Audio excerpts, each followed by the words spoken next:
সদা সত্য কথা বলতে হবে।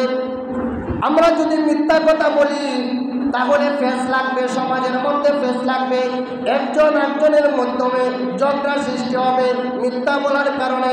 বর্তমানে দেখা যায় যদি কোনো সমস্যা হয়, ঝগড়াঝাটি হয়, মুরব্বী অনেকে আছে, এইদিকে এক কথা হয় সেইদিকে এক কথা হয়, তোমার ধরাইলে তোমার কথা, অন্যের কাছে গেলে অন্যরকম কথা। ও দুনিয়ার মানুষ, তুমি মানুষকে খুশি করার জন্য তুমি মিথ্যা কথা বলছ, কিন্তু মনে রেখো এই মিথ্যা কথা বলার কারণে 70,000 বছর তুমি জাহান্নামের আগুনে জ্বলতে হবে। আল্লাহ পাক রব্বুল আলামিন আমাদেরকে সদা সত্য কথা যাতে বলতে পারি, হক কথা যাতে বলতে পারি, আল্লাহ যেন আমাদেরকে তৌফিক দেন। সবাই বলেন আমিন।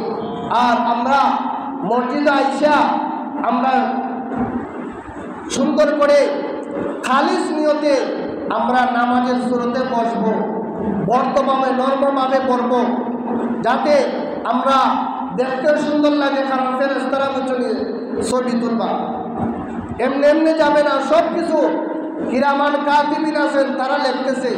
এই জন্য আমরা মসজিদে যখন প্রবেশ করব আল্লাহুম্মা আফতাহিলি আবওয়াবা রাহমাতিক, তারপরে এক জায়গায় বসবো, বৈশা মনে মনে আমরা সুবহানাল্লাহ বলবো, সুবহানাল্লাহ আলহামদুলিল্লাহ ওয়ালা ইলাহা ইল্লাল্লাহ আল্লাহু আকবার আস্তাগফিরুল্লাহ, এগুলা পড়বো। আল্লাহ পাক রব্বুল আলামিন যাতে আমাদেরকে বুঝার মতন তৌফিক দেন। সবাই বলেন আমিন, আল্লাহুম্মা আমিন। রব্বানা যালামনা আনফুসানা ওয়া ইল্লাম তাগফির লানা ওয়া তারহামনা লানাকুনান্না মিনাল খাসিরিন। রব্বিরহামহুমা কামা রাব্বায়ানি সগীরা।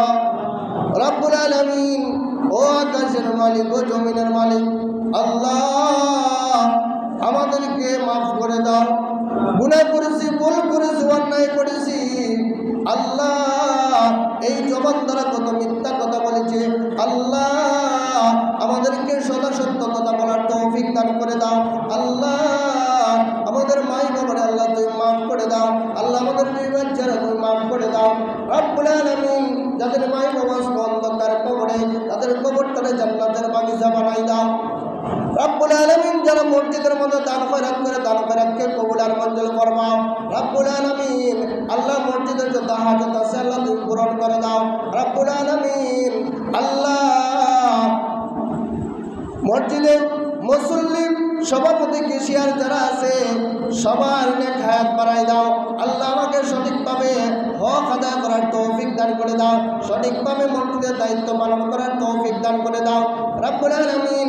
আল্লাহ 5 ওয়াক্ত নামাজ পড়ার তৌফিক দান করে দাও। রাস্তাঘাটে অ্যাক্সিডেন্ট কইরা মাইরো না, বিপদে ফেলাই মাইরো না, বেজ্জতে কইরা মাইরো না, সত্য মোকাবিলা কইরা মাইরো না রব্বুল আলামিন। ইমাম রইসুদ্দিন সাহেবের রূহ মাগফিরাত কামনা করছে আল্লাহ, তোমার মায়ের বান্দারে আল্লাহ জান্নাতুল ফিরদাউসের উচ্চ মাকাম দান করুন। সুবহানাল্লাহি ওয়া বিহামদি, সুবহানাল্লাহিল আযীম, লা ইলাহা ইল্লাল্লাহু মুহাম্মাদুর রাসূলুল্লাহ। আসসালামু আলাইকুম।